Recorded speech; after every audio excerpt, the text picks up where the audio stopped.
नमस्कार दर्शक बंधु उर्मी एंटरटेनमेंट पवित्र पाला आगणा को मु प्रियंका आपण मानक स्वागत जनाऊँगी। प्राचीन सांस्कृतिक कार्यक्रम ओडिया पाला आमर ए कस्तूरी कार्यक्रम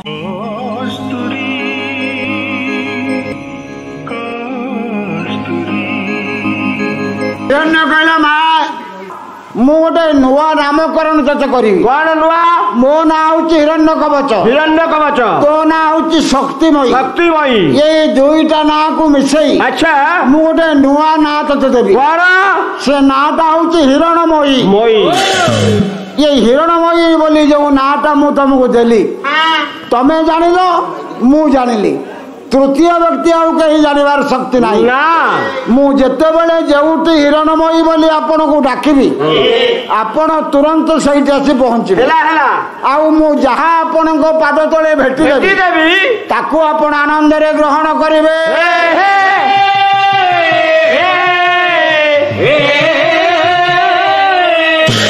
मा तथा तो कहि दई स्थान परित्याग कले आलोक वर्तिका सम बिजुली चकमक कला भरी माँ आज अंतर्हिता हो गले माँ चली गले हिरण्य कवच चिंता कला कला रे जो विभूति माँ देले सेटा ओरिजिनल की डुप्लिकेट मु तो जानि पालिनी ठीक भाव में काम दउछ कि नहीं टिके देखिबा यही कथा चिंता करी कौन कला ना निज मुंड रे विभूति के लगेला डाकिला माँ हिरणमयी तोर यही दिव्य विभूति बल मु देखा चाहूचे मोर पितृहंता पांडव माने वर्तमान केउठी हठात आखिया गरे भासी उठिला गोटे सुंदर जंगल कहला पत्र लतिकार श्यामल सेने से ढलई कना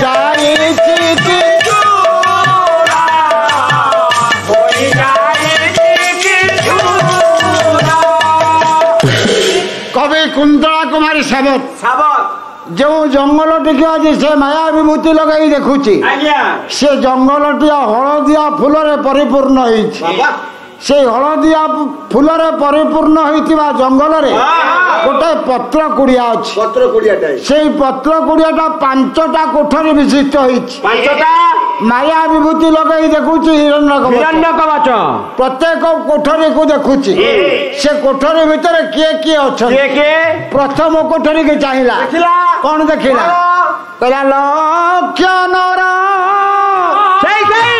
पतिंकर ये शिरोभूषा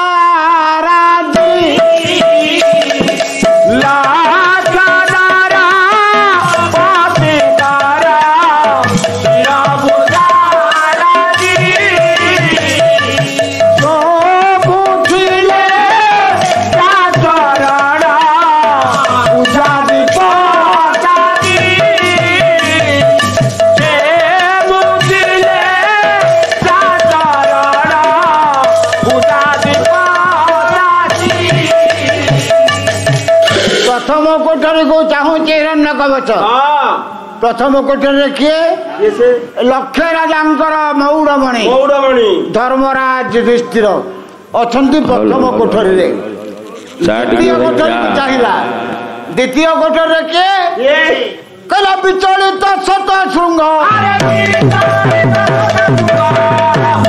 शिशु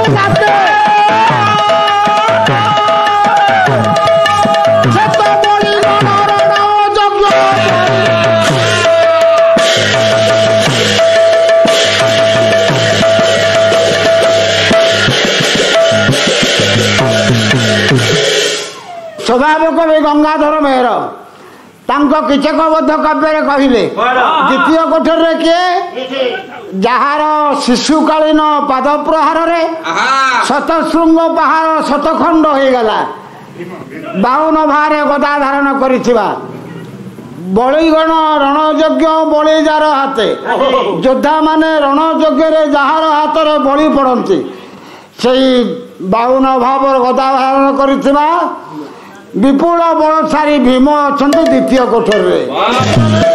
ତୃତୀୟ କୋଠରୀରେ ଅଛନ୍ତି ପାର୍ଥ କୃଷ୍ଣ ସଖା ପାର୍ଥ। ଚତୁର୍ଥ କୋଠରୀରେ ମନ୍ତ୍ରୀ ଚୂଡ଼ାମଣି ସହଦେବ। ପଞ୍ଚମ କୋଠରୀରେ ଅଛନ୍ତି କୁନ୍ତ ଧାରଣକାରୀ ନକୁଳ। 5ଟି କୋଠରୀରେ 5 ଜଣ ଅଛନ୍ତି। ବାହାରେ ହାଲକା ଖରା ପଡିଛି। ହାଲକା ଖରାରେ ନିଜର ଉନ୍ମୁକ୍ତ କେଶକୁ ଟିକେ ଶୁଖେଇ ଦଉଛନ୍ତି ଅନନ୍ୟ ରୂପବତୀ ଦ୍ରୌପଦୀ। ଦ୍ରୌପଦୀ ନିଜର କେଶକୁ ଟିକେ ଶୁଖେଇ ଦଉଛନ୍ତି। ହିରଣ୍ୟ କବଚରେ ଆଖି ପଡିଗଲା କହିଲା ଆରେ ଏଇ ହଉଛି ସେଇ ଦ୍ରୌପଦୀ। ବିଦ୍ୱଶାଳ ଭଞ୍ଜିକା ଗୋଟେ ଶ୍ଲୋକ ଲେଖିଲେ କହିଲେ ଦୃଶାଦଗ୍ଧଂ ମନସିଜ ଜୀବୟନ୍ତି ଦୃଶୈବ ଯା ବିରୂପାକ୍ଷଶ୍ଚ ଜୟିନୀ ସ୍ତାସ୍ତୁ ମୋ ଭାବଲୋଚନା।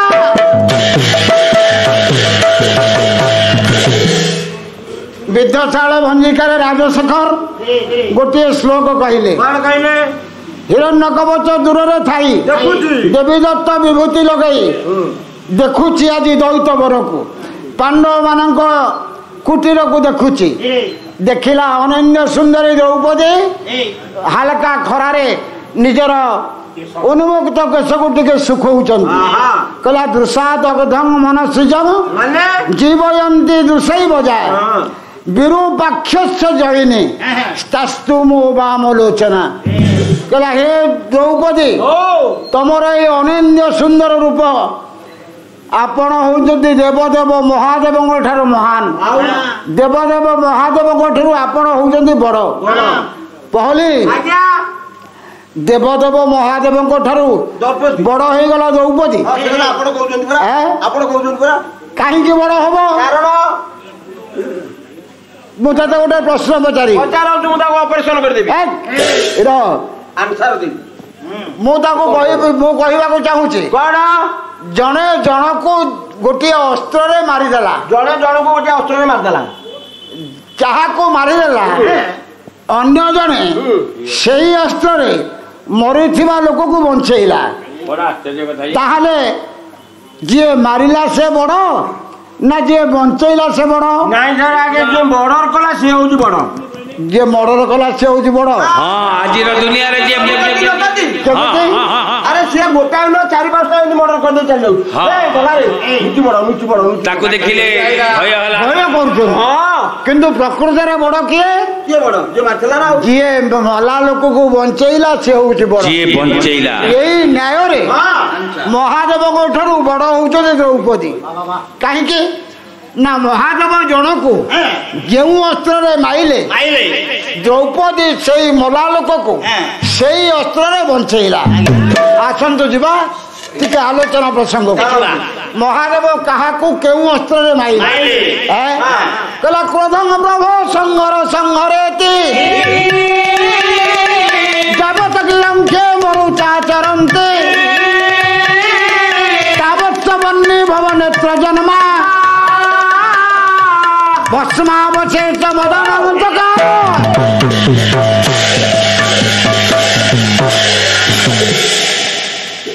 କୁମାର ସମ୍ଭବ କାବ୍ୟ କବି ହଉଛନ୍ତି କାଳିଦାସ।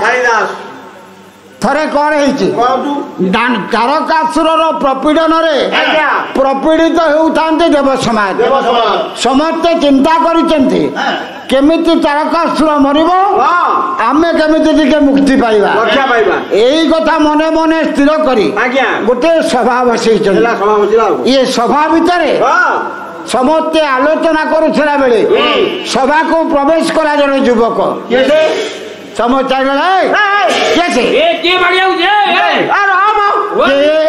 କିଏ ତମେ ଭାଇ ନା ଏତେ ଶୀଘ୍ର କଣ ପଳେଇ ଯାଉଛ? ହାତ ଯୋଡି ଦେଲା ଯୁବକ ଜଣକ କହିଲା ଆପଣ ମତେ ଚିହ୍ନିନାହାନ୍ତି? ତମେ କିଏ? ତମେ କିଏ? ମତେ ଆପଣ ଜାଣିନାହାନ୍ତି? ନାଇଁ ପରା। କହିଲା କେତେ ତେଜବନ୍ତ ଛାୟା ଦେବୀ କାନ୍ତ ତାଙ୍କ କର ଅଛି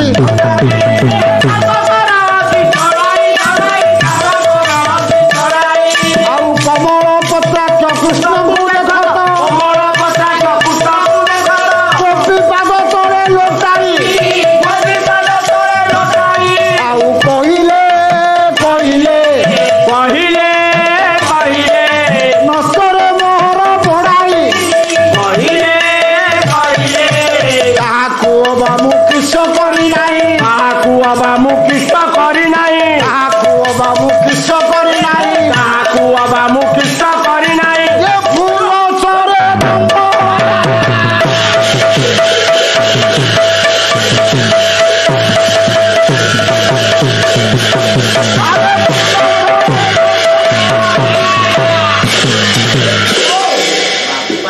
କହିଲା ଆପଣ ମାନେ ମତେ ଜାଣିନାହାନ୍ତି?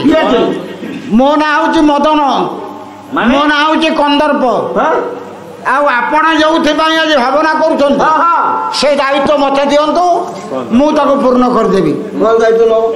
କାରଣ ବ୍ରହ୍ମାବରରେ ବଳିଦାନ ହଉଛି ତାରକାସୁର। ବ୍ରହ୍ମା କହିଛନ୍ତି ତାର ମୃତ୍ୟୁଭେଦ।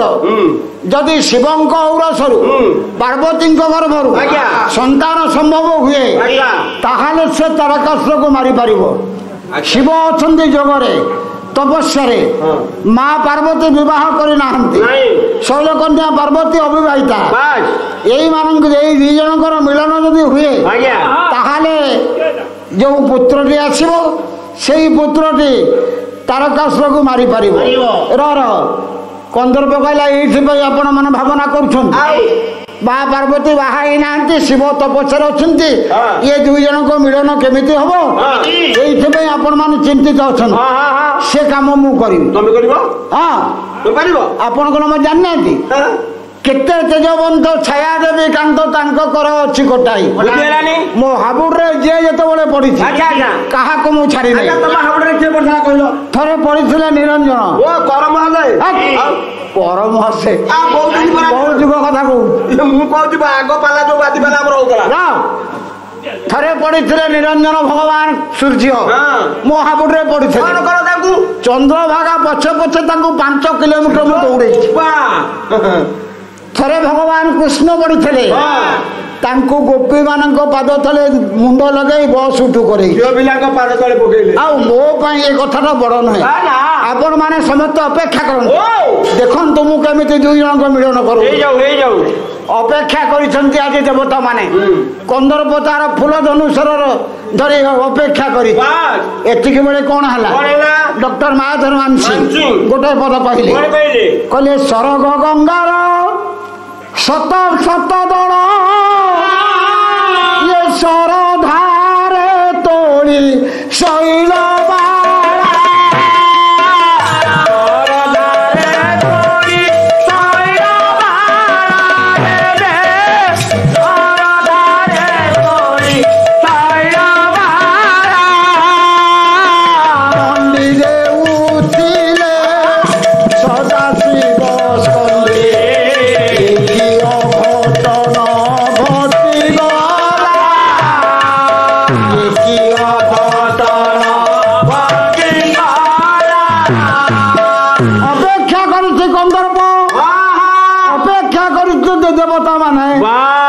ଏତିକି ବେଳେ ମା ପାର୍ବତୀ ସ୍ୱର୍ଗ ଗଙ୍ଗାରୁ ତୋଳି ଆଣିଥିବା 100ଟି ଶତଦଳ ବା 100ଟି ପଦ୍ମକୁ ଗୋଟିଏ ମାଳା କରି ଯେତେବେଳେ ସଦାଶିବଙ୍କ କାନ୍ଧରେ ପକେଇ ଦଉଛନ୍ତି, ଏତିକି ବେଳେ ପଞ୍ଚଶର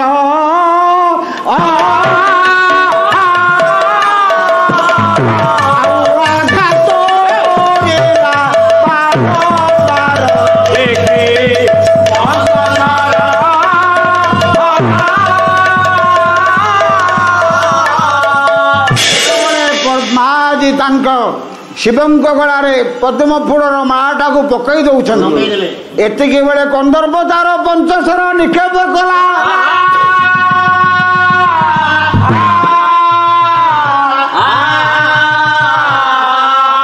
ଶିବଙ୍କର ତପସ୍ୟା ଭାଙ୍ଗିଗଲା, ଆଖି ଖୋଲିଗଲା। तृतीय नेत्र विस्फारित है देवता माने जाइले आउ कंदर्पर आउ रक्षा करी हबो ना देवता माने उच्च कंठरे समस्त डाकिले क्रोधम प्रभु संगर संगरेति हे प्रभु आपण संवरण करन्तु आपण शांत हुअन्तु यही कथा जेते बड़े देवता माने कहउछन्ति तथापि देवता मानक कथा को उपेक्षा करी शिवंकर तृतीय नेत्र जात अग्नि कंदर्प को जाली पड़ी बाउंस करदेला महापार्वती जेते बड़े पुष्पमाल्य अर्पण कर कंदर्पर शरविद्ध हबारु प्रभुंकर तृतीय नेत्र जात अग्नि रे कंदर्प जली पड़ी बाउंस हो गला कहली ये प्रश्न आसब महादेव कंदर्प को माइले कौथरे माइले आखिरे आखि अस्त्र मारिदेले कवि कहले द्रौपदी पुणी से अस्त्र मरी कंदर्प को बंचैला केमिति बंचैला आसतु शुणा पदे चोखी लिखिबे किए रमेश चंद्र जेना जड़े सरकारी प्राथमिक शिक्षक मयूरभंज बर्तन घर केमिति लिखिले कहले कोटिए चंद्र को नहीं गोटिए गढ़िला अरे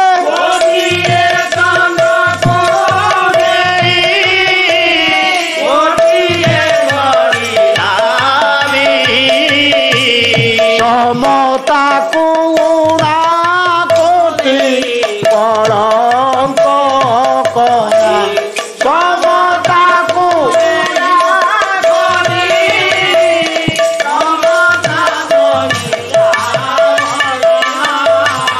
समता को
ब्रह्मा गोटे सुंदरी झील तैयारी करने चिंता कले अमृत को आनी विभिन्न प्रकार सुंदर द्रव्य गोली गोटे मूर्ति गठन कले जो मूर्ति गठन कले सी किंतु चंद्र भाया है चंद्र ताको कहले लोक चंद्र ये चंद्र को निर्माण कले समता को उणा कोटि कलंक गणा से कौन है ना समता को ये झी सहित सामान हाँपाई ता देहरे कलंक रहा तेणु से आउ सामान हो पारा ना ब्रह्मा चिंता कले आउ सुंदरी युवती केमिति गठन करी यही कथा चिंता करी विभिन्न ग्रहरु विभिन्न सुंदर उपहार दान गुड़िक संग्रह कले कौन आनिले केउ ग्रहरु विभिन्न ग्रहरु सुंदर जिनिस को संग्रह करी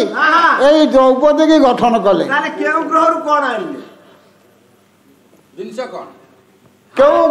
कौन आनिले गोटी गोटी ग्रहरु कौन माल आसिला सुधाणी सुधा कर गड़ी बारू बारंबार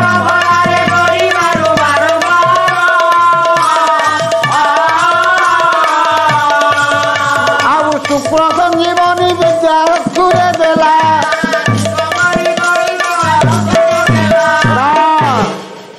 चंद्र रु आनिले अमृत ये अमृत को आने केउठी देले ये सुंदरी कथारे बा द्रौपदी कथारे द्रौपदी हो गला अमृत भाषिनी शुक्र ग्रह को गले शुक्र ग्रह अच्छे मृत संजीवनी विद्या ये मृत संजीवनी विद्या आनी देले तार आखिरे कहीं देले कवि गोलक चंद्र प्रधान कहले युवक हृदय को पंचस्वर बिंधिबारे ये तो षष्ठ स्वर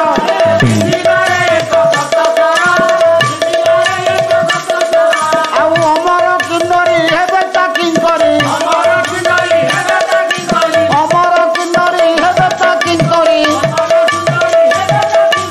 अलंकार ये अलंकार गो हसे निकी से विश्व सारा शोभा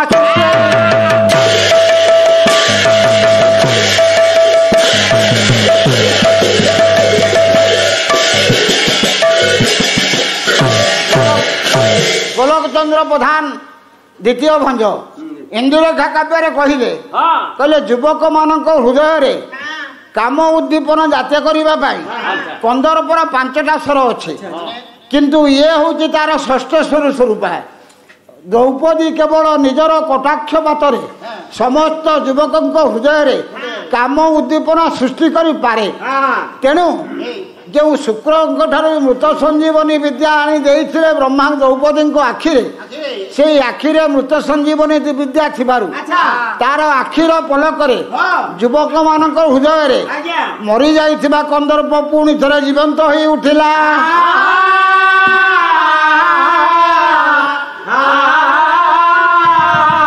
तेणु राजशेखर कहले हे द्रौपदी तमे विरूपाक्ष जयिनी तमे महादेव बड़ कहीं महादेव जो कंदर्प को मारी तमे पुणी निजर कटाक्षपात से कंदर्प को बंचेल